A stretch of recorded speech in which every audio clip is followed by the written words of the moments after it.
Hi friends, this is Leela. Welcome to my channel Leela Web Dev. In this video, we will see about the generate command, how to create a directive in an Angular application. In the previous video, we have seen about how to create a component, right? In the same scenario, we will see how to create a directive. Now, let's try to see. Now here what I will try to do, let's try to open the command prompt.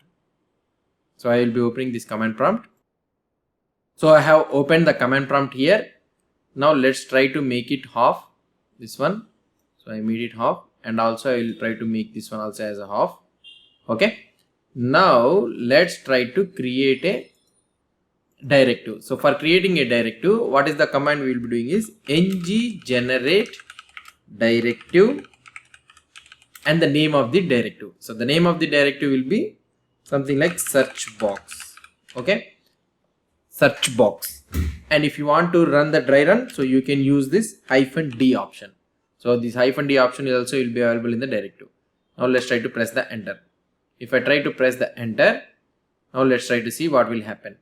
Now here it is trying to create searchbox directive.spec file and also searchbox directive.ts file, and it is updating the app module. So that means the reference it is adding it in the app module. Now let's try to create it without dry run. ng generate directive search box, right? Now we don't so there is also a shorthand notation for this one. Instead of writing this ng generate directive, we can also write something like ng g space d. Now if I press enter, so it will try to create the files search box directive in the project. Here you will be able to see in the app folder the search box directive.spec file. Here you will be able to see the code, and here also the directive.ts file. But if you try to observe one thing here, the search box directive is directly created under the app. That means root folder, source file under the source app directly it has been created. Unlike the component, so the component how it has created in the separate folder, but whereas this directive is created directly. So now if you want the directive also to create in a separate folder, so we can use the options. So something like nggd. Okay. So I am taking the search box one. Okay. So another one. Now I want this one to be created in a separate directory. What I can do here, -- flat false. Okay. -- flat false. Flat false means, so by default the flat option will be true.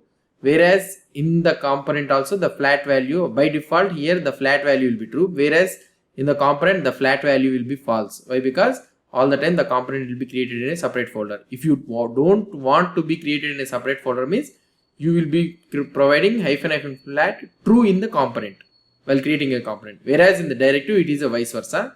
So here if you want to create in a separate folder, means so here you need to give flat false. So now let's try to run the dry run. Let's see that how the path will be created, how the files are created. It may be created in a separate folder or not. Let's try to see. Now if you try to see here in the source app, so it is creating a folder search-box1 and the file name search-directive spec.ts. So this is how it is creating in a separate folder. If I try to run this one without -d, so let's try to see how it could be created. So now let's try to see the code.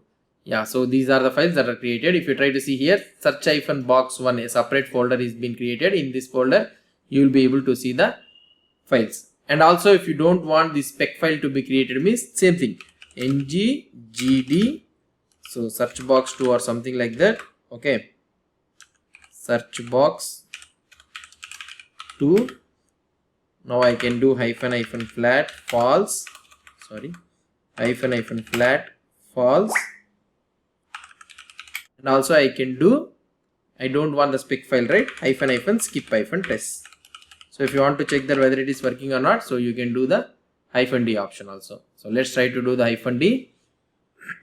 And here if you try to see, there is no spec file created, only the .ts file is creating, and app module is getting updated. Let's try to see the app module, what it is getting updated. So if you try to open this app module, here is this app module. Yeah, here it is there, right? So if I close this one, so the app module, what it is trying to do is, so here it is creating the reference, the link in the declarations. So it is declaring the directive, search box directory and search box 1 directory. These are the two directives that we have created. So here these two are imported and it has been added in the declarations. So this is the thing, it is getting updated. So it will try to check the nearest module that is available for creating a directory, and it will be creating the reference in the nearest module. If you don't want this import to be done in the app module means, so what you can do is, there is also a provision for that one. So you can use skip import. Okay. So skip import -d. Now if I try to press the import, if I try to press the enter, not import. Now let's try to see only the directive.ts file is created. There is no app.module updation. So that means it will not add in the app.module. We need to add manually. So like this, so many options will be available, just like the components. What are they available for the components? So like this, the directive for creating a directory also, so many options will be available. If you want to see all the list of options means, so you can open here Angular CLI and you can open this Angular CLI. Let's go to this ng generate, and in this ng generate, so there are a lot of files. So here in the schematics, you will be able to see the directive. Okay, in this directive, this is the command ng generate directive, or the alias shorthand notation ng g directive. So g directive also you can make it as d also, and the name means nothing but the schematic, the directive name and the options. So if you try to see here the options, -export, -flat, what we have seen, -module. So if you want to mention in a particular module, it should need to be created means, so you can declare the module. -prefix, so with which prefix name it need to be created, and here also you'll be able to see the shorthand notation of aliases also. -project, if you are having multiple projects like that, the selector and the skip import. So we have seen about the skip import and also the skip test. So most of the options we have seen. -flat, the default one is the true. Okay, so like this you will be able to see. So these are the things what I can say is, so here -flat is false in the component, whereas in the directory -flat is true. So this is the directive, creating a directive using the ng generate command. So what I can say is, so most of the time the ng generate command, everything is same only. So ng generate command is the main command. Using that ng generate command only, we will be creating these directives or component or anything, services or TypeScript class or anything. So the ng generate command is the main thing, and also these all are the suffixes, what I can say, schematics. So if you want to know more about the schematics means, so here you can be able to see at the top. So where is that one? Yeah, here you will be able to see. These are all the schematics or the blueprints, whatever you may be calling. So these are all the sub commands also. So ng generate component, ng generate directive, like this we are seeing. So we will see some of the most important. Enums thing is TypeScript thing. God is God. God means routing God. Interceptors. These all the things are useful. So hope you understood about this creating a directive. In the next video, you will see about how to create a service using the Angular CLI command. So if you have any doubts or any suggestions, please post the comments below to this video.